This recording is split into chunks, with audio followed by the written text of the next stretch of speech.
আমি মারা যাওয়ার পরে আমার সন্তান যেন কারো দ্বারে না জড়ায়, তার জন্য ব্যাংক ব্যালেন্স রেখে যেতে হবে, তার জন্য অট্টালিকা রেখে যেতে হবে, তার জন্য 10 বিঘা জমি রেখে যাওয়া লাগবে।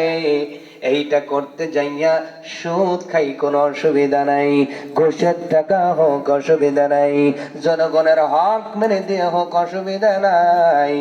বলেন তো, যারা এই অন্যায় করে সন্তানের জন্য অর্থ করি গোছাইল, এরা আমার আল্লাহর সাথে কৃতজ্ঞ হয়েছে না অকৃতজ্ঞ হয়েছে? 2 নম্বর, রব্বুল আলামিন ডাকতে বলেন, পৃথিবীর মানুষ সম্পদের কারণে তার রবের সাথে মানুষগুলো কোরআন গাদ্দারি করে, অকৃতজ্ঞ হয়ে যায়। আর সম্পদ যখন হয়ে যায়, মানুষগুলো চেয়ার পাওয়ার বড় ইচ্ছা করে, কথা কয় না? আর চেয়ারে একবার বসলে মনে হয় আমি হাম সব ঘরের খাম, কথা কয় না? নেতার খালাতো ভাই, চাচতো ভাই, বোন জামার, শ্বশুরের চাচতো খালার দুলাবার শালা, সেও রাস্তাঘাটে কয় কথা কবি পেরিয়ে হালাবো, জানিস চেয়ারম্যান আমার অমকের অমক। এর সম্পর্ক কি হয়েছে? তা তো জানি না, কথা কয় না? এমন দিন গেছে কি যায় নাই? আসতে বলবেন না, জোরে বলেন, গেছে কি যায় নাই? রে পৃথিবীর মানুষ, এই যে তোমার মধ্যে সম্পদের কারণে রবের প্রতি অকৃতজ্ঞ হয়ে গেল, আল্লাহ পাক সেটাই বলেন, বান্দারে খবরদার রবের প্রতি অকৃতজ্ঞ হয়ে যায় না। সবচাইতে অকৃতজ্ঞ হলো তারা, দুনিয়ার জমিনে আল্লাহর আইন চলবে, কোরআনের শাসন চলবে, কোরআন অনুযায়ী পার্লামেন্ট চলবে, কোরআন অনুযায়ী মন্ত্রিত্ব চলবে, কোরআন অনুযায়ী জজ কোর্ট চলবে, কোরআন অনুযায়ী হাইকোর্ট চলবে, কোরআন অনুযায়ী সুপ্রিম কোর্ট চলবে, কোরআন অনুযায়ী আমার এলাকার পরামানিকগুলো বিচার করবে। এই কথা যখন আমরা বলি, অনেকেই বলে হুজুর মানুষ, হুজুর মানুষের মতো থাকেন, ওই নেতা কিন্তু আমরা, কথা কয় না? এই যে আগামীকাল জুমার দিন হুজুর 1.5 ঘন্টায় মসজিদের মেম্বারে কথা বলবে, কেউ কোনো কথা বলবে না, কারণ আমরা জানি ইমাম মানে, কথা বলে, ইমাম মানে এই জন্য নেতা ওখানে কথা বলে, কেউ কিছু কথা বলি না। মসজিদ থেকে বাহির হওয়ার পরে জিনার বিচার হবে।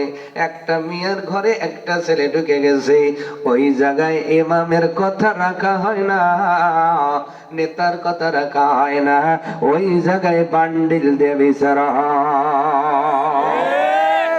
জোরে। তার মানে ইমাম এখন মসজিদের ওই টুকের নেতা, সমাজে গেলে কথা বললে কয় তুমি সেরা খেতা, কথা কয় না, আছে না নাই? ইমামকে যদি তুমি সমাজের নেতা বানায় দিতে পারতাম, এই মসজিদের ইমাম, এই মসজিদের আন্ডারে যতগুলো বাড়ি আছে সব বাড়িগুলোর বিচার উনি করবেন। ওনার মন গড়া দায়িত্ব, মন গড়া বিচার নয়, ওনার বাবার নিয়মে নয়, দাদার নিয়মে নয়। ইমাম কোরআন দিয়ে যখন বিচার করবে, সমাজের মধ্যে অটোমেটিক শান্তি কায়েম হয়ে যাবে। মানে ইমাম হলো মসজিদের নেতা, আর আমরা হলো যাদের দাড়ি নাই, সুদের বড় সুদারু, এইগুলো হয়েছে পরামানিক এলাকার নেতা, কথা কয় না? শান্তি আসবে কেমনে বলেন আপনি?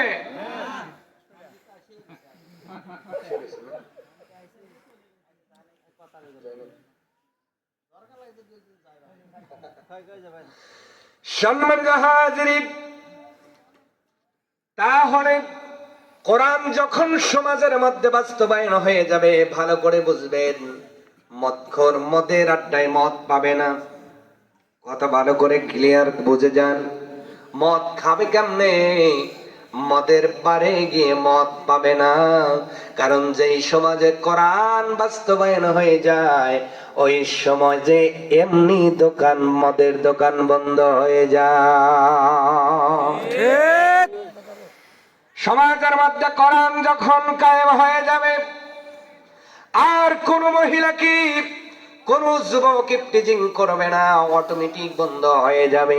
সমাজের মধ্যে কোরআনের আইন যখন চালু হবে, ওই মেয়েগুলো আর বেপর্দা করে রাস্তায় বাহির হতে পারবে না। অটোমেটিকলি তার শরীরে বোরকা উঠে যাবে। যৌতুক চাইলেও দিবে না কেউ। সুবহানাল্লাহ কও। সুবহানাল্লাহ। তাইলে শান্তি আসবে কি আসবে না? আসবে। এই জন্য আল্লাহ পাক ডেকে বলেন, বান্দারি, আল্লাহর তোমার রবের সাথে তুমি অকৃতজ্ঞ হয়েছ। আমি যে তোমারে বানালাম তোমাকে পরিচালনা করবার জন্য, তোমার দেহ কিভাবে পরিচালনা হবে, তোমার সমাজ কেমনে পরিচালনা হবে, তোমার দেশ কেমনে পরিচালনা হবে, এই নিয়মগুলো দিয়ে আমি আল্লাহ কোরআনুল কারীম নাজিল করে দিলাম। এই কোরআনের নিয়মগুলো তোমার শরীরের মধ্যে যদি অ্যাপ্লাই করো, তুমি জান্নাতি হয়ে যাবা। এই কোরআনের নিয়মগুলো সমাজের মধ্যে অ্যাপ্লাই করলে সমাজটা জান্নাতি সুখে ভরপুর হবে। এই কোরআনটা রাষ্ট্রের মধ্যে অ্যাপ্লাই করলে ওই রাষ্ট্রটাও কোরআনের শান্তির ছায়াতলে এসে শান্তিময় হয়ে যাবে। ঠিক। এই কাজে যারা বাধা দেয় এরা হলো সবচেয়ে অকৃতজ্ঞ। ঠিক। আমি বলছি, কে বলছে? আল্লাহ। আরো জোরে বলেন, আল্লাহ। ইন্নাল ইনসানা লিরাব্বিহি লাকানুদ।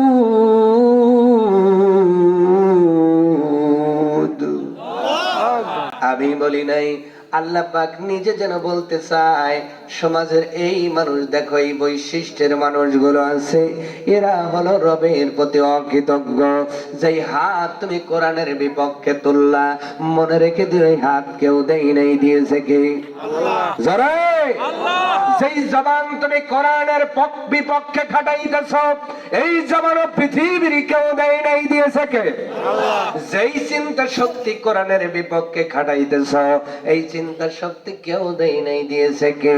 আল্লাহ। পৃথিবীর মানুষ শোনো, আল্লাহ পাক ডাকতে বলে, মানুষ রে, তোমরা যে আমার নাফরমানি করো, নামাজের সময় নামাজে যাও না, সুদের আগের কাতারে থাকো, চাষটলের মধ্যে টিভি দেখো আর চা পান করো, এই যে রিক্রেশনের সময় আইল ঠেলে নিয়ে আধা তো এইদিকে চলে যাইবা, আবার তোমরা দোকানের মধ্যে ওজনে কম দিবা, বেপরদায় করবা, চগলখড়ি করবা, ভাই ভাই দ্বন্দ্ব লাগাইবা, জমিনের মধ্যে ত্রাস সন্ত্রাস করে বেড়াইবারে বান্দা শোনো, যেই হাত দিয়া, যেই শরীরের শক্তি দিয়া আজকে সমাজে তুমি অশান্তি কায়েম করতেছ, মনে রেখে দিও এই শরীরটা কেউ দেয় নাই, একজন দিয়েছে, তিনি আমার রব। দিয়েছেন কে? আল্লাহ। এ বান্দা তাকায় দেখ, এই উপজেলার মধ্যে, এই এলাকার মধ্যে অনেক মানুষ আছে যাদের আমি পা দেই নাই, জন্মের থেকে সে পা নাই, আমি আল্লাহ তারে বিকলাঙ্গ করে মায়ের পেট থেকে এনেছি। ওই মানুষটা কোনো জজ কোর্টে আপিল করতে পারে নাই। তোরে যদি বিকলাঙ্গ বানাইতাম, পৃথিবীর কোনো মানুষ আপিল করতে পারতো না। ও বান্দা তাকায় দেখো, সমাজের অনেক মানুষ কথা বলতে পারে না, আমি আল্লাহ মায়ের গর্ভের থেকে বোবা বানায় দিয়েছি। ইচ্ছা করলে তোরেও বোবা বানাইতে পারতাম, তোর বাবা মা কেউ আপিল করার জায়গা খুঁজে পাইতো না। বান্দারে, দুনিয়ার জমিনে অনেক মানুষের হাত নাই, অনেক মানুষের চোখ নাই, অনেক মানুষ কিন্তু কথাও বলতে পারে না। আবার তাই নয়, পৃথিবীতে অনেক মানুষ আছে যারা পাগল, যারা ভালো মন্দ কিছুই বোঝে না, তাদেরকে পাগলা গারদে নিতে হয়।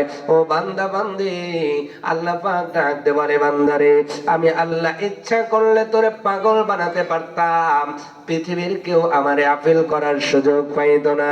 আমি আল্লাহ যেহেতু এই শরীরটা সুস্থ বানায়া হায়াত নামক দৌলত দিয়ে দুনিয়ায় দিয়েছি, ইবাদত গোলামি কারো চলবে না, গোলামিও হবে সেই রবে। ঠিক কিনা বলেন? ঠিক। গোলামি হবে কার? আল্লাহ। আসতে বলে, আল্লাহ।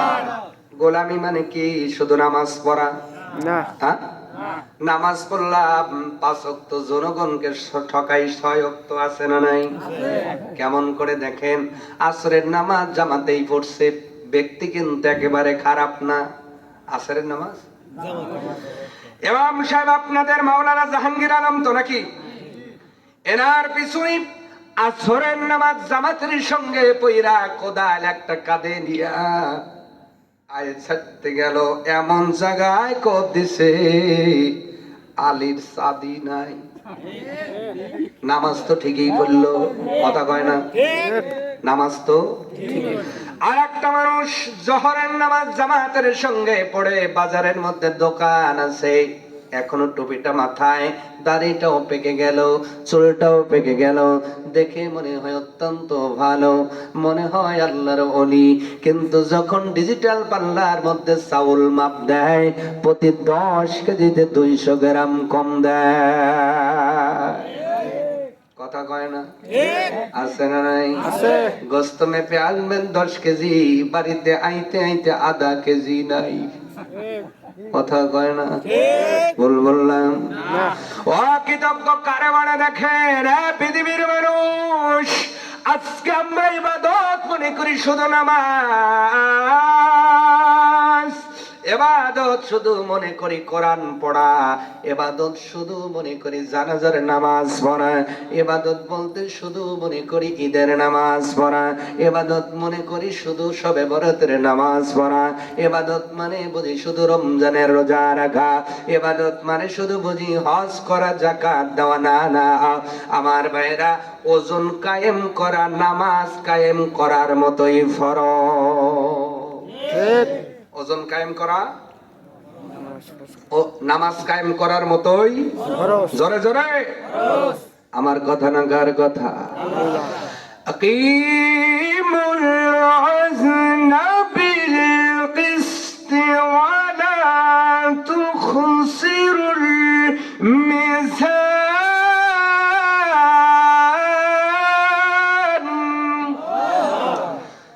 লক্ষ্য করেন, আল্লাহ নামাজের পূর্বে যেই আকিম দিয়েছেন, ওজনের পূর্বে সেই আকিমই দিলেন। তার মানে আপনি নামাজ কায়েম করার প্রচেষ্টা চালান, ওজন কায়েম করার প্রচেষ্টা চালাই না, ঠিক কিনা বলেন? নামাজ যেমন ফরজ, রাষ্ট্রের মধ্যে কোরআন দ্বারা আইন, কোরআনের আইন দ্বারা বিচার হবে, এটাও ফরজ। কার কথা? ওমান লাম ইয়াহকুম বিমা আনজালাল্লাহ ফাউলাইকা হুমুল ফাসিকুন ফাউলাইকা হুমুজ জালিমুন ফাউলাইকা হুমুল কাফিরুন। আল্লাহ একা একা এক একটা পরিচয় দিয়েছেন। দুনিয়ার জমিনে যারা আল্লাহর কিতাব দ্বারা বিচার করে না, যতই আপনার মুসলমানের পেটে পেটে জন্ম নিক, আল্লাহর ভাষায় ওই মানুষগুলো হলো কাফের। কোরআন দ্বারা যারা বিচার করেন আল্লাহর ভাষায় রাখি, হ্যাঁ কথা কয় না, আরো জোরে। একটা কাফেরও কি জান্নাতে যাবে? কথা কন। ছোট কাফেরও কি জান্নাতে যাইব? মাইজা কাফের জান্নাতে যাইব? লয়া কাফের জান্নাতে যাইব? কোন কাফের জান্নাতে যাবে না। অতএব বিচারের সময় বান্ডিল খাওয়া যাবে না। আদালতের কথা বাদ দেন, এলাকায় যে বিচার হয় ভালো হয়তো। ওনাকে দেখ কোন বংশের গোলা, হলো তো আগুনের গোলা, কথা কব পেরি হালাবি। অতএব বাবা ওরে বিচার করা যাবে না, তুই মা। তা আপনি 10 অঙ্গ পরামানিক আপনারে পরামানিক করতে কয় কি? যে পরামানিক সুষ্ঠু বিচার করতে পারে তার এই পরামানিকগিরি দেওয়া লাগবে। কেন? ওরে দেখে আপনার ওই সিয়ার বসতে বলে কি? যে পারবে তারে দেন, ও সিয়ারও ছাড়বেন না, বিচারও ভালো করবেন না। কবরে যায় দেখেন এসএস ভাই বলা রইতে রইছি, কষ্ট হইতেছে। তাহলে আমরা রবের দাসত্ব করব, তার নাফরমানি করব না, অকৃতজ্ঞ হব না। আমার মায়েরা বোনেদের বলছি, দুনিয়ার জমিনে নামাজ কায়েম করা যেমন ফরজ, পর্দা করাও তেমনি তেমনি। আজকে অনেক মহিলা নামাজ পড়ে কিন্তু পর্দা করে। সারা জীবন 3 পিস, মরে গেলে কয় পিস? কথা কয় না। সারা জীবন 3 পিস, মরে গেলে 5 পিস। আল্লাহ কয় ডিশমিশ। আল্লাহ কয় তুমি সারা জীবন 3 পিস পরলা, জীবনে 5 পিস পরো না, বোরকা লাগাও না, হিজাব পরো না, নিজের সৌন্দর্য রাস্তাঘাটে তুমি সেই বেহায়া নারীদের মতো উলঙ্গ অর্ধ উলঙ্গ হয়ে চলো। আর এই মহিলাগুলো মারা গেলে 5টা কাপড় দিয়ে চকলেটের মতো তো পেঁচাই, আবার কবর নামার পর কয় কালো কাপড় দিয়ে দেখ, ওরে লজ্জা রে। কথা কয় না, মরা মারলে কি লজ্জা, যতদিন বেঁচে থাকে লজ্জার লও নাই। কথা কয় না, আছে না নাই? আছে। এরাও হলো তার রবের প্রতি অকৃতজ্ঞ। আমার মায়েরা, আল্লাহ তোমারে বানিয়েছে, সৌন্দর্যতা দিয়েছে সব মানুষকে দেখাবার জন্য নয়, তোমাকে সৌন্দর্যতা দেওয়া হলো শুধুমাত্র স্বামীকে দেখাবার জন্য। তোমার চেহারা দেখে স্বামী যতবার মুচকি হাসি দেবে, সগীরা গুনাহগুলো তোমার ঝরে যাবে। কিন্তু স্বামীর কাছে এমন চেহারা করে রে, যেন অমাবস্যার চাঁদ কপালে উঠে রইছে। আমি যখন আসবি খালি অভিযোগ, খালি অভিযোগ। দুলাভাইয়ের কাছে কথা কয় না, এমন মহিলা আছে না? স্বামীর কাছে কালা মুখ, দুলাভাইয়ের কাছে দলা মুখ, দাঁত বাই করে আসতেছে, আল্লাহ কবরে আজ জামিনটা রেডি আছে। কথা কয় না, কষ্ট হইতেছে।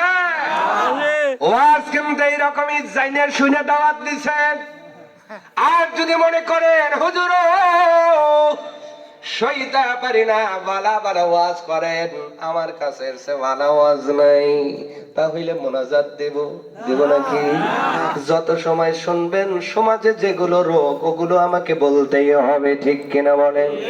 আমার মায়েরা বোনেরা, তোমাদের জান্নাতি মহিলার যিনি সরদারিনী হবে, ও মায়েরা, ওই ফাতেমা কেমন পর্দা করেছেন, পর্দার আয়াত নাজিলের পরে এতটাই পর্দা করেছেন যেন এই কারণে ফাতেমার নামে শেষে ফাতিমা তুজ-জোহরা, গোপনীয় ফাতেমা হয়ে গেছে। সুবহানাল্লাহ।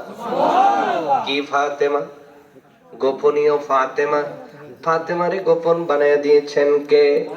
আল্লাহ। আমার ভাইরা, ফাতেমা যেই দিন ইন্তেকাল করেছিলেন, ফাতেমার স্বামী আর ফাতেমার 2টা সন্তান বাড়ির মধ্যে কেউ নাই। ফাতেমা ডাক দিয়ে বললেন, স্বামী আমার, আমি মনে হয় ইন্তেকাল করব, আমি মারা যাওয়ার পরে আমার জানাজার ইমাম হবেন আপনি, আর মুসল্লি হবে আমার 2টা সন্তান। হযরত আলী ডাক দিয়ে বললেন, ফাতেমা রে, এটা কেমন কথা তুমি বলো, তোমার জানাজায় উপস্থিত হবার জন্য অনেক সাহাবী গুলো লালায়িত।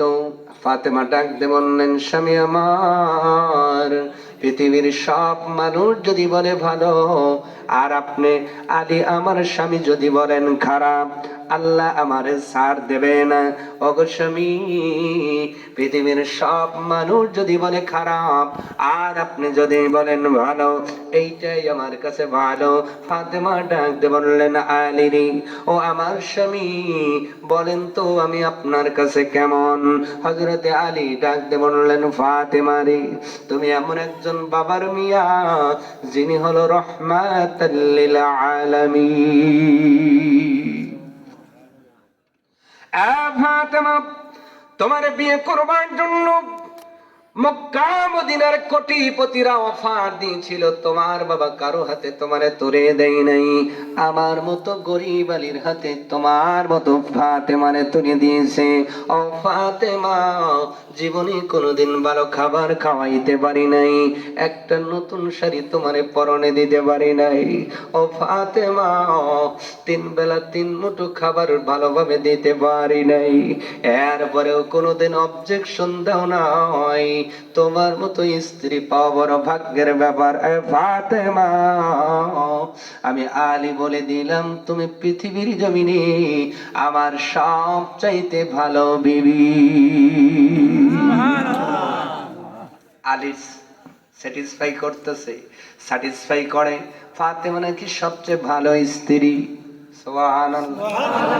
যার বউ বেঁচে আছে মরার পরে বলবেন আমার স্ত্রী আমার কাছে বালা, এই সাহস কার কার আছে? হাত দেখান তো দেখি। এই জন্য কাউসারি বলে গেছে আসল কথা কেউ বলে না, বিপদ দেখলে তা না না না, আসল কামে কেউ যাবে না, সুযোগ বুঝে তাল মানা। আমার স্ত্রী মারা গেলে আমি কতটা ভালো বলবো মহিলারা, তুমি মৃত্যুর সময় তোমার স্বামী মন থেকে তোমারে কতটা ভালো বলবে এই চিন্তা এখন থেকে করতে হবে। কেমনে স্বামীর সাথে ব্যবহার করো, স্বামীটা মারা যাওয়ার পরে তোমারে কতটা ভালো বলবে।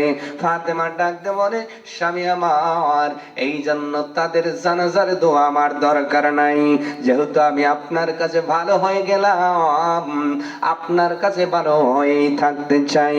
ফাতেমা দুনিয়ার জমিন থেকে বিদায় হয়ে গেলে পৃথিবীর মানুষ ফাতেমা বিদায় গভীর রাতে ফাতেমাকে ধোয়া দিলেন নিজের স্বামী হযরত আলী। এরপরে তারে কাফন পরানো হলো। বলেন তো খাটিয়া ধরতে কয়জন লাগে?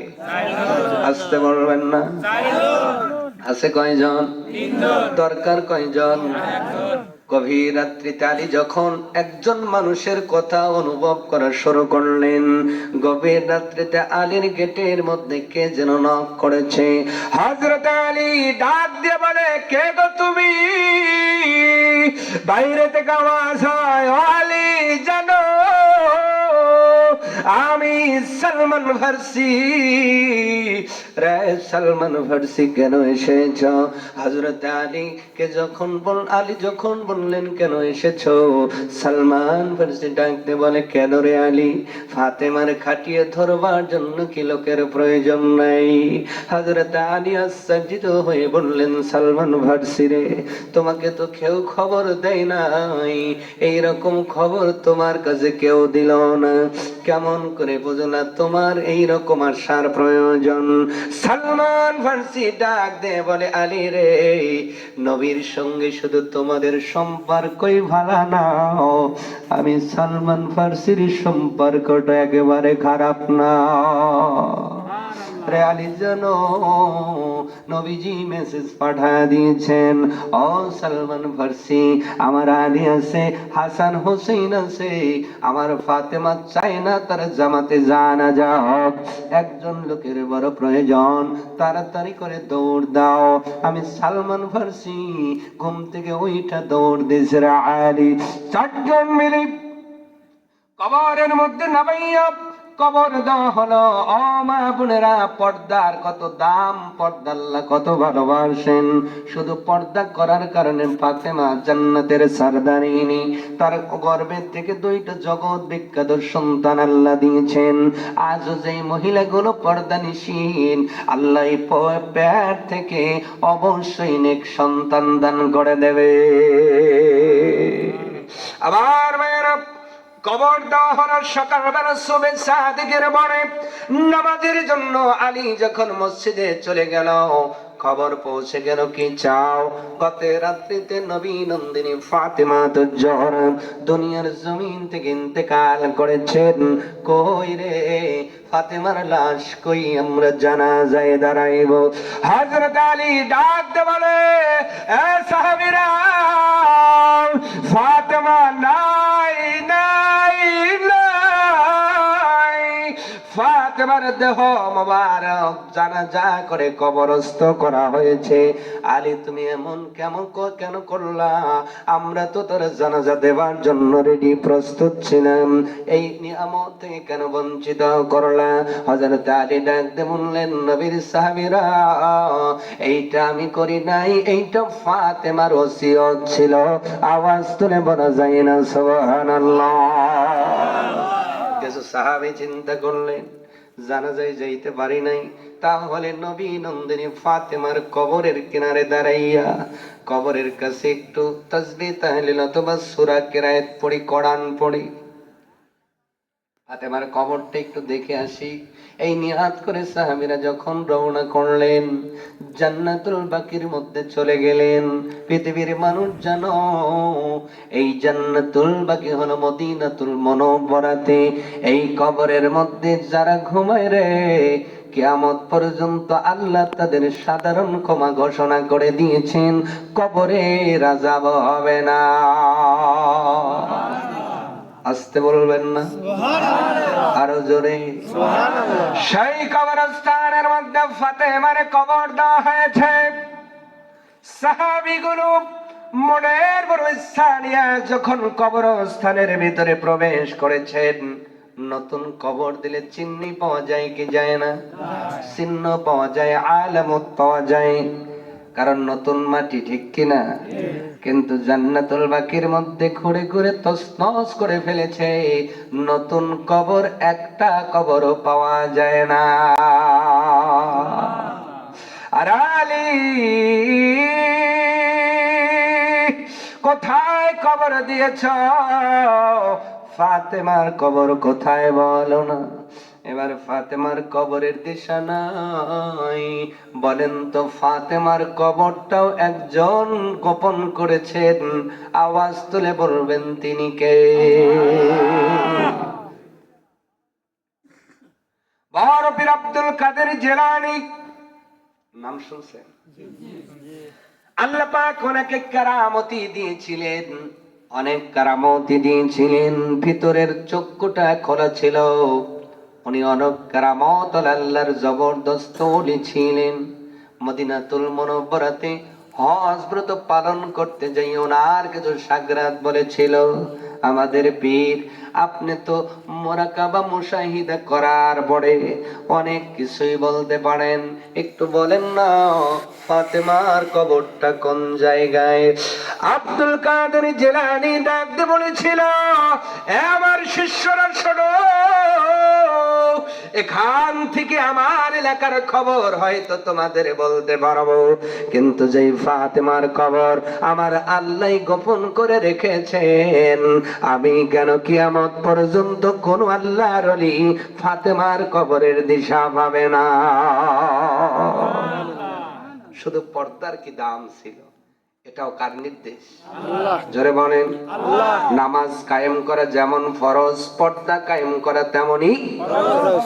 মা বোনদের বলছে পর্দা করেন, অল্প ইবাদতে নাজাত পাওয়া যাবে। আমার মেয়েরা, তাহলে মানুষগুলো অকৃতজ্ঞ হয়ে যায়। আল্লাহ পাক যেই দিন আমাদের বানালেন মায়ের গর্ভের ভিতরে, বলেন তো বানাতে যাইয়া মায়ের ওই বিলাটারের মধ্যে সূক্ষ্মভাবে ইঞ্জিনিয়ারগিরি করে আর্কিটেক্ট হয়ে এমন একটা চেহারা আপনাকে দান করলো। আপনি আব্দুর রহমান, আপনি আব্দুর রহিম, আপনি আব্দুল জব্বার, আপনি আশরাফুল, আপনি যাই হন না কেন, এই যে নামে নামে মানুষগুলো আছে, ছোট ভৈরব বড় ভৈরব খুঁজলে, উল্লাপাড়া খুঁজলে, বাংলাদেশ খুঁজলে, একজনের মতো আর একজন মানুষ আছে নাকি? কথা বলে না? আরো জোরে। এই যে মায়ের গর্ভে চেহারার আর্টিস্টটা করলেন কে? আল্লাহ। জোরে আল্লাহ। দুইটা চোখ, আমারও দুইটা, আপনারও, আমার একটা নাক, আপনারও, আমার দুইটা ঠোঁট, আপনারও, আমার একটা জিহ্বা, আপনারও, আমার একটা মাথা, আপনারও, আমার দুইটা হাত, আপনারও কয়টা হাত, আমার দুইটা পা, আপনারও দুইটা পা। পৃথিবীর মানুষ কেমনে রবের নাফরমানি করেন? আল্লাহ পাক ডাক দে বলে, বান্দারে তাকায় দেখ, তোর যা যা আছে তোর প্রতিবেশীরও তাই তাই আছে। এই মাথা থেকে পা পর্যন্ত অঙ্গ প্রত্যঙ্গ গুলো সেম সেম আছে, কিন্তু একটু ঘুরে দেখো, তোমার মতো চেহারাওয়ালা একটা মানুষ এই পৃথিবীতে নাই। সুবহানাল্লাহ বলতে মন চায় না? لقد خلقنا الإنسان في أحسن تقويم।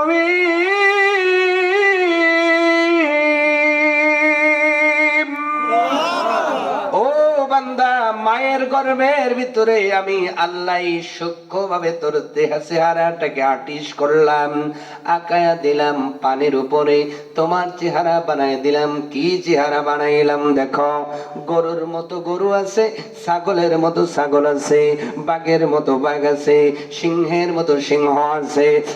পৃথিবীর মানুষ মৌমাছির মতো মৌমাছি আছে, মশার মতো মশা আছে, পিপিলিকার মতো পিপিলিকা আছে, মাছের মতো মাছ আছে, কাকড়ার মতো কাকড়া আছে। কিন্তু তুমি মানুষ, তোমার মতো একটা মানুষও নাই। সুবহানাল্লাহ হবে না? কে দিলেন? আল্লাহ। আমি আদর করে তোকে তাকবীম করে বানালাম। তাকবীম মানে হলো খাড়া করে বানানো। আল্লাহ পাক ডাক দিয়ে বলে, বান্দারে গরুর দিকে তাকাও, তার মুখটা হলো নিচের দিকে, ছাগলের দিকে তাকাও, তার মুখটা হলো নিচের দিকে, সিংহের দিকে তাকাও, তার মুখটা নিচের দিকে, হাতির দিকে তাকাও, হাতির চেহারাটাও নিচের দিকে। শুধুমাত্র তুমি আমার শ্রেষ্ঠ জাতি বলে আমার খলিফা বানাইব, এই জন্য তোমার চেহারা নিচের দিকে না দিয়া তাকবীম খাড়া করে বানায়া দিয়েছি। এই মাথাটা তোমার বাবার সামনে নোয়াই বানাব, মায়ের সামনে নোয়াই বানাব, বংশের লোকের কাছে নোয়াই বানাব। তোমার কোন নেতার সামনে এই দামি মাথাটা নোয়া দিবা না রে বান্দা বান্দি। যখন দিনের মধ্যে 5টা বার মসজিদের মাধ্যমে ওই মসজিদ থেকে তোমার কানে আজান চলে আসবে, এ বান্দা মসজিদে ঢুকে এই দামি মাথাটা আমার শরীরে নত করে দাও, আমি আল্লাহ তোরে কৃতজ্ঞ বানায়া জান্নাত দিয়ে দেব। নামাজ হয় এখানে, আমি তাস খেলি ওইখানে। কথা কন না, আছে না নাই? নামাজের সময় তাস খেলার লোক আছে না নাই? নামাজের সময় টিভি দেখার লোক আছে না নাই? নামাজের সময় জুয়া খেলার লোক আছে না নাই? নামাজের সময় গীবত করার লোক আছে না নাই? আমার জীবন আমার মতো করে চলতেছে, কিন্তু আমি আল্লাহর ঘরের মধ্যে যাইতে পারলাম না। আমার চাইতে অকৃতজ্ঞ আর কেউ হতে পারে না। আপনি কৃতজ্ঞ হবেন না অকৃতজ্ঞ হবেন? জোরে কারা কারা কৃতজ্ঞ হতে চান? লিল্লাহে তাকবীর, টান টান সবাই একটু নাড়া দেন, এরকম এরকম করেন করেন, সবাই কৃতজ্ঞ হবে। হাত না ভাই কনা আমি, হাত না ভাই বলে না আমি। কৃতজ্ঞ হতে হলে আজান শোনার পর ঢুকবো কোথায়? মসজিদে।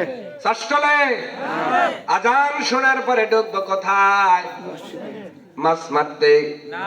আগামী জুমার দিনে, আগামীকাল তো জুমার দিন, নামাজ তো পড়েই না, শুধু জুমার দিনে পড়বে। আসবে একটা বিশেষ, নামাজও শেষ, দৌড়। ঠিক। আমি খালি উদুনিয়াতে এরকম পাই, আপনাদের এলাকায় আছে?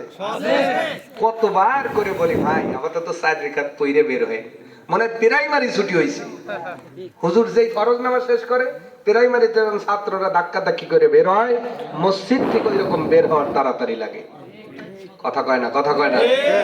এদের যদি জোর করে কন যে এই ভাই একটু প্রথম কাতারে, কইলো না হুজুর, ওই প্রথম কাতারে যাবার মানুষ নামাজে দাঁড়াবে, আমি আটকে যাব, অত সহজ না। আমি যাব একটা বিষয়ে, আর যখন মোনাজাত করব আমি দৌড়। কথা কয় না। সারা সপ্তাহ নামাজ নাই, খালি ওই 2 রাকাত পড়ে আল্লাহ আল্লাহ আজিরে দিলাম, বড় জান্নাতটাই দিও। কথা কয় না, আছে না নাই? আছে। এইগুলো কখনো নামাজ নয়, এইগুলো আল্লাহর সাথে মশকরা। এদের জন্য নাকি দোতলা করা লাগে, কিছুই দরকার নাই, কোনো প্রয়োজন নাই।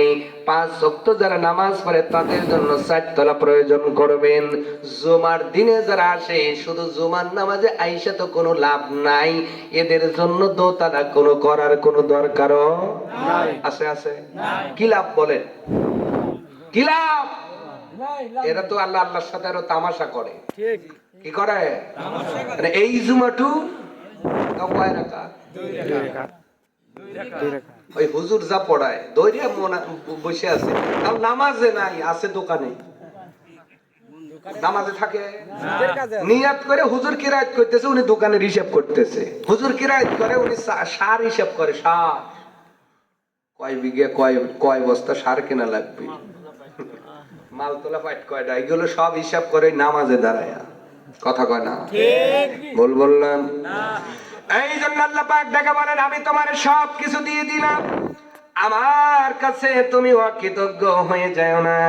ও বান্দা, তুমি যদি অকৃতজ্ঞ হয়ে যাও, এই শরীরের যে পার্টস পাতি গুলো আমি আল্লাহ দান করে দিলাম, এই পার্টস পাতি গুলো একদিন তোমার বিপক্ষে দাঁড়ায় যাবে।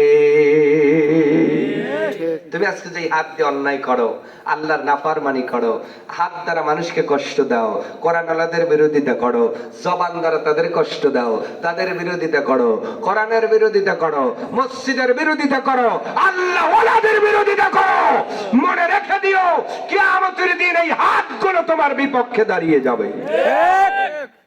দাঁড়াবে না? চোখ দাঁড়াবে না? কান দাঁড়াবে না? পা দাঁড়াবে না? সব তোমার বিপক্ষে দাঁড়াবে। ওই দিন তুমি চেপে ধরবা কিভাবে জানেন? এইভাবে। আদালতের মধ্যে আপনি মিথ্যার সাক্ষ্য দিতে গিয়েছেন, হঠাৎ করে ফোন থেকে যদি কেউ সত্য কথা রেকর্ডিং চালু করে দেয়, ওই মানুষটা কেমন করে ধরে? খবরদার ফোন কথা কইস না, অরিজিনাল কথাকে কই, আমি মিথ্যা কথা কব। কিয়ামতের দিন এই মানুষগুলো মিথ্যা বলবে, তখন হাত কথা বলবে। নাউজুবিল্লাহ বলে একবার সুবহানাল্লাহ বলে। নাউজুবিল্লাহ বলাইলাম যে আমরা যেন ওই দলে না থাকি, সুবহানাল্লাহ বলাইলাম যে আল্লাহর ক্ষমতা আছে, থাকবে। সুবহানাল্লাহ। সম্মানিত হাজিরিন, এটাই আল্লাহ পরের আয়াতে বলছেন, ওয়া ইন্নাহু আলা যালিকা লাশাহীদ। এ বান্দা বান্দি, তোমরা মানুষ হয়ে যাওয়ার পরে যারা অকৃতজ্ঞ হয়ে বসে আছো, মনে রেখে দিও একদিন তুমি তোমার বিরুদ্ধে দাঁড়ায় যাবা, নিজেই নিজের বিপক্ষে সাক্ষ্য দেবে। কেমন করে? রব্বুল আলামিন কোরআনুল কারীমের সূরা ইয়াসিনের মধ্যে সেটাও বলেছেন, আল ইয়াউমা নাখতিমু আলা আফওয়াহিহিম ওয়া তুকাল্লিমুনা আইদিহিম ওয়া তাশহাদু আরজুলুহুম বিমা কানু ইয়াকসিবুন। রব্বুল আলামিন বলে, বান্দা বান্দি, কিয়ামতের দিন যখন কায়েম হয়ে যাবে, তুমি যেই হাত দ্বারা অন্যায় করেছ, যেই পা দ্বারা শুধু যাত্রায় গিয়েছ, পা দ্বারা শুধু গানের অনুষ্ঠানে গিয়েছ, এই পা দ্বারা কোনোদিন মসজিদে আসো নাই, আল্লাহর এই কোরআনের আলোচনা এই জলসার মধ্যে বসো নাই, কিন্তু এই পা দিয়ে মেলার মধ্যে ঠেলা দিতে বাদ দেয় নাই। কথা কয় না? আল্লাহ পাক ডেকে বলে, ওই দিন যখন আসবে, মানুষগুলো তার পক্ষে সাফাই গাওয়া শুরু করবে, আল্লাহ আমি ভালো ভালো কাজ করছি, আমি একদম ভালো ভালো কাজ করছি, খারাপ করি নাই। আল্লাহ পাক বলেন, ওই দিন আমি তার মুখে টেপ লাগায় দিব, তালাবদ্ধ করে দিব, জবানটা বন্ধ করে দেব। বন্ধ করে দেওয়ার পরে হাত আল্লাহ জিজ্ঞাসা করবে, এ অমুকের হাত বলো, তোমার দ্বারা কি কি অন্যায় করেছে? পৃথিবীর মানুষ রেকর্ড করার পরে, এই যে ক্যামেরায় রেকর্ড হয়, ইউটিউব ফেসবুকে দিলে এই ওয়াজগুলো পরে হুবহুব যেমন শোনা যাবে। অন্যায় যেমন করে আপনি করেছিলেন, তেমন করে হাত ওই দিন বর্ণনা করে দিবি। মালিক গো, ওই যে সবে বরাতের আগের দিনে জালসা শুনছে, ঠিক সবাই যখন ঘুমায় গিয়েছে, এই মানুষটা হাত ধরে অন্যের পেয়ারা ছিঁড়েছে। আবার নির্বাচনের মধ্যে সকলের হাতই রাখছে, যেই আসে ওই মুসাফা করলে তখন টেয়া পাওয়া যায়, এই জন্য কারুক না নাই। কথা কয় না? সবাইকে বলি দেখবানে দেব, দিছে কয়টা? প্রার্থী কয়টা? মিস গেছে কয়টা? ওই দিন হাত কেঁপে কেঁপে বলবে, আল্লাহ টাকা খাইছে 5 জনের, ভোট দিছে 1 জনকে। কথা বলে না? ওই দিন ওজনে যারা কম দেয় তারা কেঁপে কেঁপে হাত আনসার দিয়ে দিবে। পৃথিবীর মানুষ আজকে যে যুবকগুলো ফোনের মধ্যে, মেসেঞ্জারের মধ্যে, মোর মধ্যে অন্য বেগানা নারীর সঙ্গে যে আঙ্গুল দিয়ে সেট করো, বাজে বাজে কমেন্ট করো, বাজে বাজে কথা বলে যারা প্রেম নিবেদন করতেছে, মনে রেখে দিও ওই দিন আঙ্গুল কেঁপে কেঁপে তোমার বিরুদ্ধে সাক্ষ্য দিয়ে দেবে। এ যুবক ভাই, আজকে তোমার প্রেমের কথা যদি এলাকার মানুষগুলো শোনে, তুমি বড় শর্মিন্দা হয়ে যাও, তোমার মাথাটা বড় নিচু হয়ে যায়। ওই দিন শুধু ছোট ভৈরবের মানুষ নয়, ওই দিন শুধু এই উল্লাপাড়া উপজেলার মানুষ নয়, ওই দিন পুরা আদম থেকে শুরু করে কিয়ামতের আগ পর্যন্ত যতগুলো মানুষ হবে, সব মানুষের সামনে যখন তোমার রাতের ওই কুকর্মগুলো ধরা পড়ে যাবে, মানুষের মাথাটা নিচু হয়ে যাবে। আল্লাহ ডাক বলবে, এ বান্দা, আমি আল্লাহ তোরে হাত দিয়েছিলাম, এই হাত দিয়ে খাবার খাবি, এই হাত দিয়ে তাশাহুদ পড়বি, এই হাত দিয়ে আল্লাহু আকবার তাকবীর দিবি, এই হাত দিয়ে ভালো ভালো কাজ করবি, যাকাত দিবি, দান সদকা করবি। কিন্তু আজকে তোর হাত কেঁপে কেঁপে বলে দেয় তুমি অন্যায় করেছো, বেগানা নারীকে এই হাত দিয়ে টাচ করেছো, ছুঁয়েছো। শুধু তাই নয়, রাত্রের বেলায় অস্ত্র দেখাইয়া অন্যের সম্পদ কেড়ে নিয়েছ।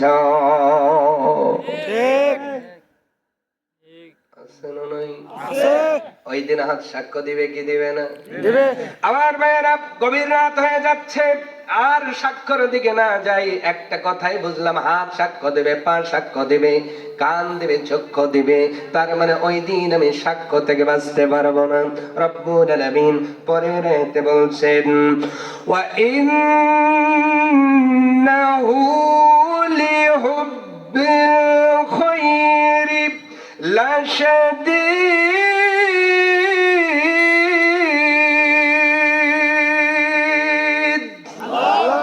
রব্বুল আলামিন বলছেন, অবশ্যই সে ধন সম্পদের আসক্তিতে অত্যন্ত কঠোর। আল্লাহ পাক ডাক দিয়ে বলেন, দুনিয়ার জমিনে ওই মানুষগুলোই হাত দ্বারা অন্যায় করে, পা দ্বারা অন্যায় করে, জবান দ্বারা অন্যায় করে, নিজের মস্তিষ্ক চিন্তা দ্বারা অন্যায় করে, তারাই দুনিয়ার ময়দানে সম্পদের আসক্তিতে আসক্ত হয়ে গেছে যারা।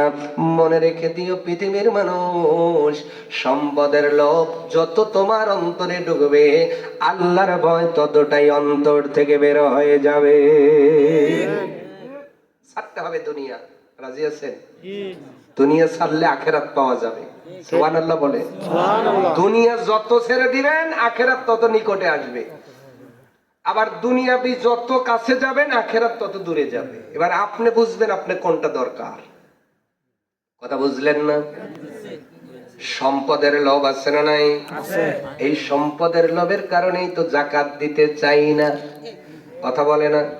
শতকরা কয় টাকা? 2.5 টাকা হারে যাকাত, ঠিক কিনা? এই লাস্ট আয়াত কিন্তু বলছি, কষ্ট হচ্ছে? মোনাজাত দেই, এই আয়াতটা শেষ করব। সম্মানিত হাজিরিন, সম্পদের আসক্তিতে আসক্তি হয়ে গেছি। রব্বুল আলামিন ডাক দিয়ে বলছেন, পৃথিবীর মানুষ শোনো, নবীর একজন সাহাবী ছিলেন, নাম হলো সালাবা বিনতে হাতিব। নাম কি? সালাবা ইবনে হাতিব। উনি নবীর কাছে যায় বললেন, ইয়া রাসূলুল্লাহ, আল্লাহর কাছে একটু দোয়া করেন, আমি যেন ধনশীল হয়ে যাই, সম্পদশালী হয়ে যাই। নবীজি ডাক দিয়ে বললেন, সালাবা ইবনে হাতিব, সম্পদের লোভ কিন্তু ভালো না। সালাবা ইবনে হাতিব ডাক দিয়ে বললেন, পয়গম্বর, আমি দেখেছি আপনি যত দোয়াই আল্লাহর কাছে করেছেন, মুহূর্তের ভিতরে কবুল হয়ে গেছে। আমি অর্থনৈতিক ভাবে বড় ভেঙে পড়েছি, টাকা নাই, পয়সা নাই। নবীজি ডাকতে বলে, হাতিব রে, এ সালাবা ইবনে হাতিব, ধৈর্য ধরো। এই অবস্থায় ঈমান আর ধৈর্য নিয়ে যদি কবরে যাও, ধনী মানুষের আগে তুমি জান্নাতে চলে যাও। সালাম ইবনে হাতিব চলে গেলেন। যাওয়ার পরে কিছু সময় পর আবার আসলেন, ডাক দিয়ে বললেন, নবী গো, একটু দোয়া করেন না, আমি একটু বড় লোক হতে চাই। নবী ডাক দিয়ে বললেন, আমার সাহাবী তুমি শোনো, আমি নবী যদি চাইতাম রে, ওহুদ পাহাড় আল্লাহ সোনা বানাইয়া আমার পিছনে পিছনে ছোটায়া দিত, যত খুশি নিতে পারতাম, অসুবিধা হইতো না। আমার সাহাবী, এরপরেও আমি 3 দিন পর্যন্ত না খেয়ে থেকেছি। এরপরেও আমি নবীজি পেটের মধ্যে পাথর বেঁধে রাস্তায় চলেছি। সালামা ইবনে হাতিব তুমি শুনে নাও, সম্পদের লোভ কিন্তু বেশি ভালো না। এরপরেও যখন সাহাবীটা ছাড়ে না, আমার নবী দোয়া করে দিলেন, আল্লাহ তুমি আমার সাহাবী সালামা ইবনে হাতিবের সম্পদের মধ্যে বরকত দিয়ে দাও। আল্লাহ এতই বরকত দিলেন, যেই ছাগলগুলো ছিল, যেই দুম্বাগুলো ছিল, যে 2-1টা উট ছিল, 6 মাসের মধ্যে বাতান ফিলাপ হয়ে গেছে।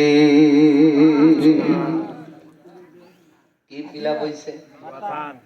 বাতান বোঝেন? মানে গোয়াল যেই গোয়াল আছে সব ফিলাপ হয়ে গেছে 6 মাসে। সালামা ভরে গেছে। হ্যাঁ, সালামা ইবনে হাতিব মদিনায় নবীর কাছেই ছিলেন। 6 মাস পরে যখন তার গোয়াল ভরে গেল, এবার উনি চিন্তা করলেন, আর এই জায়গায় সংকলন হবে না। উনি মদিনা থেকে একটু দূরে পাহাড়ের পাদদেশে জায়গা করলেন, বড় একটা এরিয়া বেড দিলেন, উনি গোয়াল বানালেন, উনি সেই আপনার বাতান বানালেন। আল্লাহ এতই বরকত দেয়, আরো 6 মাসের মধ্যে ও বাতানটাও ভরে গেছে। আরো জোরে বরকত দেওয়ার মালিক কে? আল্লাহ। আমার ভাইয়েরা, সম্পদের লোভ কত মারাত্মক। আল্লাহ যখন তার বাতানটা ভরে দিয়েছেন, মদিনা থেকে কিছু দূরে উনি বসবাস করতেছেন।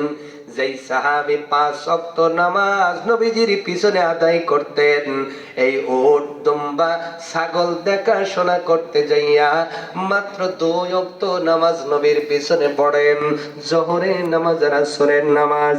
বাদ বাকি নামাজ উনি ওনার বাড়িতেই পড়া শুরু করলেন। পৃথিবীর মানুষ 1 বছরের মধ্যেই বাতানগুলো যখন ভরে গেল, আবার উনি আরো দূরে চলে গেলেন। ওই জায়গাতেও জায়গার সংকলন হয় না। কিছু দূরে নয়, অনেক দূর গিয়ে উনি বড় একটা বাথান করলেন, গোয়াল করলেন। এই গোয়াল করার কারণে উনি 2 ওয়াক্ত নামাজ আর মসজিদে আসতে পারেন না, শুধু জুমার দিনে আসতেন। জোরে বলেন নাউজুবিল্লাহ। সম্পদের লোভে 5 ওয়াক্ত নামাজ আর নবীর মতো মানুষের পিছে পড়া হচ্ছে না। কথা কয় না, হচ্ছে না। এরকম লোক আছে না নাই? ভালো করে বোঝেন, আছে না নাই? জুমার আজান হয়, অন্য দিনের কথা বাদ দেন, জুমার দিন আজান হয়, তখন মানুষগুলো আপনার গরুর জন্য ঘাস কাটতে যায়। ভুল বললাম? আমার ভাইয়েরা, এবার দেখতে দেখতে আর 1টা বছর পার হয়ে গেল। শুধু জুমার দিনে নামাজ পড়েন, আর কোন ওয়াক্ত নামাজে উনি মসজিদে নববীতে আসেন না। ইতিমধ্যেই নবীর উপরে যাকাতের আয়াত নাজিল হয়ে গেল। আল্লাহ পাক ডাকতে বললেন, নবী গো, মুমিনদের কাছ থেকে যাকাত গ্রহণ করুন। আল্লাহর নবী আখিরি জামানার পয়গম্বর রাসূল আরবি সাল্লাল্লাহু আলাইহি ওয়াসাল্লাম 2 জন সাহাবীকে প্রেরণ করলেন সালাম ইবনে হাতিবের কাছে। পাশে আরো একজন লোক ছিল, তার কাছে পাঠায়া দিলেন। তারা চলে গেলেন, সালাম ইবনে হাতিবের কাছে খবর দেওয়া হলো, সালামা রে, আল্লাহ নবীর কাছে যাকাতের আয়াত নাযিল হয়ে গেছে, শতকরা 2.5 টাকা হারে যাকাত দেওয়া লাগবে। সালাম ইবনে হাতিব হিসাব করে দেখলো, যদি আমি সঠিকভাবে যাকাত দেই, তাহলে আমার 1টা বাতান শুদ্ধ যাকাত দেওয়া লাগবে। চিন্তা করছে, এই চিন্তা করে কয় যে এইটা কি কোনো কথা হইলো? এটা তো জিজিয়া হইলো, জিজিয়া। আমি অমুসলিমরা থাকলে জানে এটা কোনো কথা হইলো? এত কষ্ট করে বাতান করলাম আমি, কষ্ট করে উনি করছে। করছে কে? আল্লাহ। দিছে কে? আল্লাহ। এরকম বলার লোক আমাদের মধ্যে আছে না নাই? আছে। আমার জমি হুজুর আপনি নিবেন, আমার ধান, ধান কা? আল্লাহ। দেয় কে? আল্লাহ। আরে কয় আমার। এরকম বোকা মানুষ আছে না নাই? আছে। সম্মানিত হাজিরিন, উনি বললেন ভাইরা চলে যাও, পরে দেখবো। চলে গেলেন ওই মানুষের কাছে। ওই মানুষ শোনার সাথে সাথে আপনার উত্তম উৎকৃষ্ট উট দুম্বাগুলো উনি যাকাতের জন্য দিয়ে দিলেন। আসার সময় আবার দুইজন সাহাবী বললেন, সালাম ইবনে হাতিব রে, যাকাত দাও না, যাকাত আল্লাহ ফরজ করছে। উনি যাকাত দিলেন না, আরো বাহানা করলেন। দুইজন সাহাবী নবীর কাছে চলে আসলেন, নবী গো, ওই লোকটা যাকাত দেয়, আপনার সালাম ইবনে হাতিব যাকাত দেয় না। নবীজি তিনবার করে বললেন, আফসোস আমার সালাবার জন্য, আফসোস আমার সালাবার জন্য, আফসোস আমার সালাবা ইবনে হাতিবের জন্য। নবীজি তিনবার আফসোস করার পরে ওনার একজন আত্মীয় কথাটা শুনলেন, দৌড় দিয়ে চলে গেলেন, যা বললেন, সালাম ইবনে হাতিব রে, তোমার নামে আয়াত নাজিল হয়ে গেছে। নবীজি বড় রাগান্বিত হয়ে গেছেন। উনি বুঝতে পারলেন, আর দেরি করলেন না, নবীর কাছে আসলেন। ওগো নবীজি, যত খুশি আপনি যাকাত নিয়ে নেন। আল্লাহ নবী বললেন, সালাম ইবনে হাতিবের পূর্বেই বলেছিলাম সম্পদের লোভ বড় মারাত্মক, এই লোভটা করতে যাও না। তুমি যেহেতু করেছো, আমার আল্লাহ তোমার থেকে যাকাত নিষেধ করেছে, তোমার সম্পদের যাকাত আমি নবী নিব না। এই পৃথিবীর মানুষ অনেক অনুনয় বিনয় করার পরেও যাকাত নেওয়া হলো না। নবীজি ইন্তেকাল করলেন, আবু বকরের শাসনামল চলে আসলো। খলিফাতুল মুসলিমিন হযরত আবু বকর উনি মসনদে বসে আছেন। উনি এই সালাম ইবনে হাতিব এসে বললেন, আবু বকর ও আমিরুল মুমিনিন, আমার সম্পদের যাকাত গ্রহণ করে পবিত্র করেন। আবু বকর ডাক দিয়ে বললেন, সালাম ইবনে হাতিব রে, যেই সম্পদের যাকাত আমার নবী নাই নাই, ওই সম্পদের যাকাত আমি আবু বকর নিব না। আবু বকর বিদায় হলেন, হযরত ওমর উনি খলিফা হলেন, ওনার কাছেও চলে গেলেন। হযরত ওমর ডাক দিয়ে বললেন, ভাই রে, যেই সম্পদের যাকাত নবী নেই নাই, যেই সম্পদের যাকাত আবু বকর নেই নাই, ওই সম্পদের যাকাত আমি ওমর কেমনে গ্রহণ করব? আমার ভাইরা, এখান থেকে একটা কথা প্রমাণ হয়ে গেল, সম্পদের লোভ তোমারে জাহান্নামের দিকে নিয়ে যাচ্ছে। অনেক লোভ করেছেন, অনেক সম্পদ গড়েছেন, অনেক বিল্ডিং করেছেন, অনেক জমির পিছনে ছুটেছেন। আজকের এই রাত্রির থেকে আলোচনা শুনে একটু ব্রেক করা লাগবে ভাই। এখন মারা গেলে 3টা কাফনের কাপড় ছাড়া কিছুই দেওয়া হবে না। 3টা পাতলা কাফনের কাপড় আর 2টা বাঁশ কাটা হবে, 3.5 হাত কবর লম্বা করা হবে, 1.5 হাত গর্ত করা হবে, এমন একটা ঘরের মধ্যে দেওয়া হবে। ডান পাশও লেগে যাবে, বাম পাশও মাটির ঘরের সঙ্গে লেগে যাবে। সামনে উপরে চা দেখবা বাঁশের ছাউনি, তার উপরে তালায়, তার উপরে আবার টনকে টন মাটি। এমন একদিন আসবে রে, যেই দিন তোমার কবরের মাটির উপরে আবার মাটি দেওয়া হবে। 1 মানুষ 2 মানুষ মাটি দাঁড়ায় যাবে। ও ভাই, ওই কবরের মধ্যে তোমার নাম নিশানা ধুলির স্বাদ হয়ে যাবে, মিশে যাবে রে। তোমার এই তৈয়ারকৃত জমির উপরে শুধু আইল বাড়বে, শুধু আইল বেড়ে যাবে, তোমার নামে আর কোনো সম্পদ রাখা হবে না। তাহলে বোঝা যায় যেই সম্পদ মরার পরে কাজে লাগে না, ওই সম্পদ আমরা চাই না। আমরা ইবাদত নামক সম্পদ চাই, যেই সম্পদ মরার পরেও কাজে লাগবে। ঠিক কিনা ভাই? তাহলে আমরা সম্পদের লোভ ছেড়ে দিয়ে ইবাদত করব, ঠিক কিনা? নেক আমল করব, আমলে সলে করে কবরে যাব। তাহলে কবরটা শান্তিময় বানায় দিবেন কে? আল্লাহ। আসতে বলেন কেন কে? আল্লাহ। কষ্ট হচ্ছে তাহলে আজ থেকে আমরা আমলকারী হয়ে যাব। কারা কারা? লিল্লাহি তাকবীর, টান টান, পিঠ সহ টান করেন।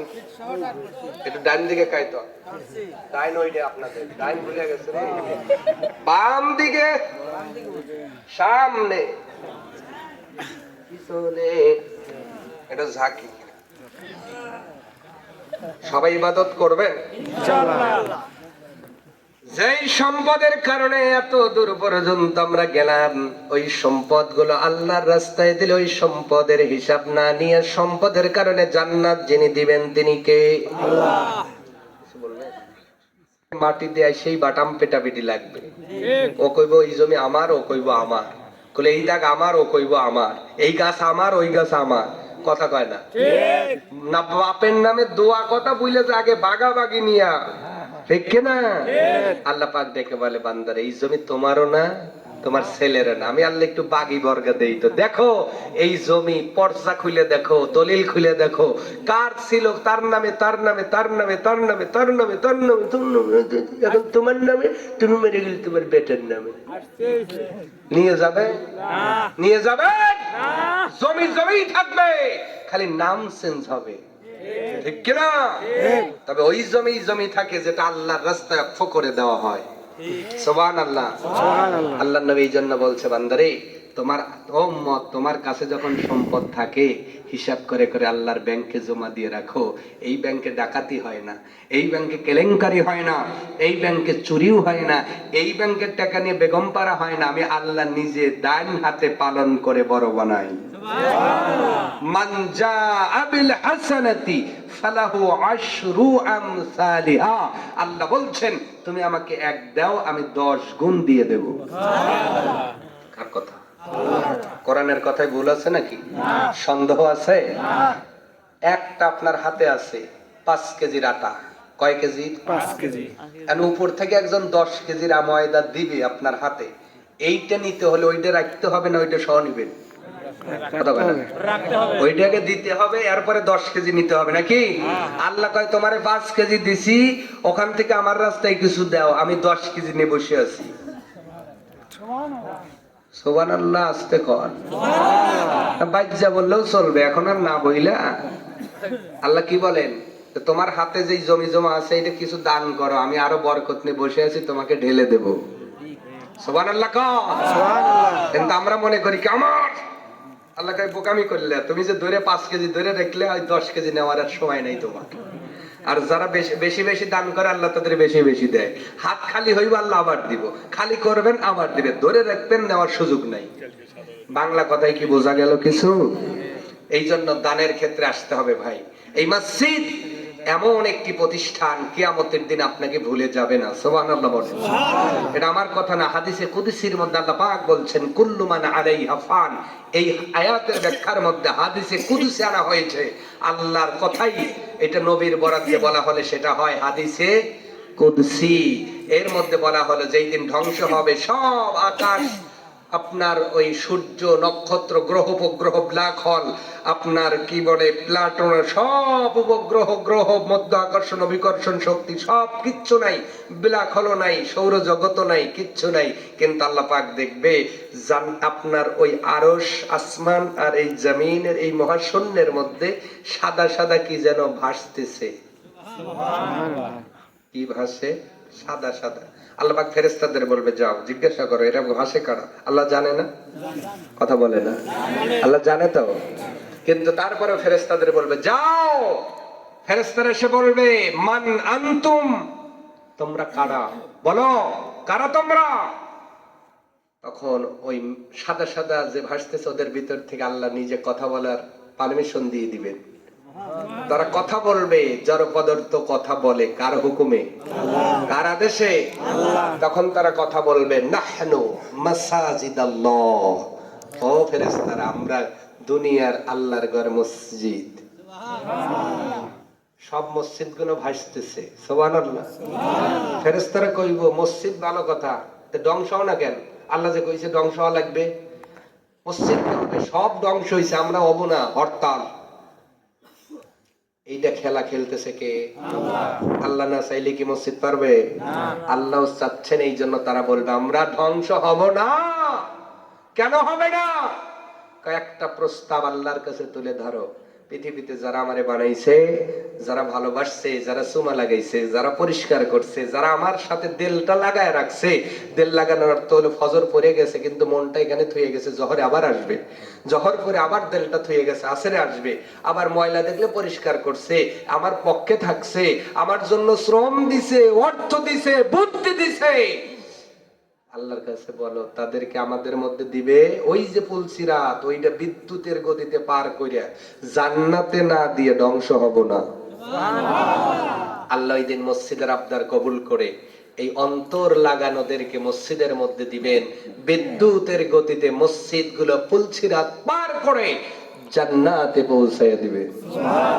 এইবার বলেন মসজিদের পক্ষে থাকার দরকার আছে না নাই? আছে না নাই? নাকি চিন্তা করেন পুলসিরাত আপনার এলাকা সাকর মতো যে ধরে ধরে আপাতত পার হয়ে যাবো নাকি? কি মনে হয় আপনার?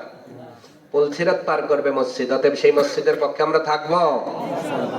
আরেকবার হাত দেখান, লিল্লাহি তাকবীর। কারা কারা বুঝে তুলছেন তো? হাত না বা। তাহলে যারা হাত দেখাইছেন সবারই দেওয়া লাগবে কিছু। কলে হুজুর দিছি আবার দেন, দোয়ার চাষ, দোয়ার দিছেন তেওয়ার চাষ। কয় চাষ? এই যে শস্য লাগাইছেন কয় চাষ? কম পক্ষে 3 চাষ নাকি? আজকে যদি ওই জমিতে 3 চাষ দিলে পারেন, আজকে 1 চাষ দিয়ে বসে আছেন কেন? ওই হুজুরে দিছেন, এ হুজুরকেও দিবেন, হেনে নয় বেশি দিছেন, হেনে কম দিবেন, দেওয়াই লাগবে, ঠিক কিনা? কারণ এটাই থাকবে প্রিয় ভাইরা, অতি তারা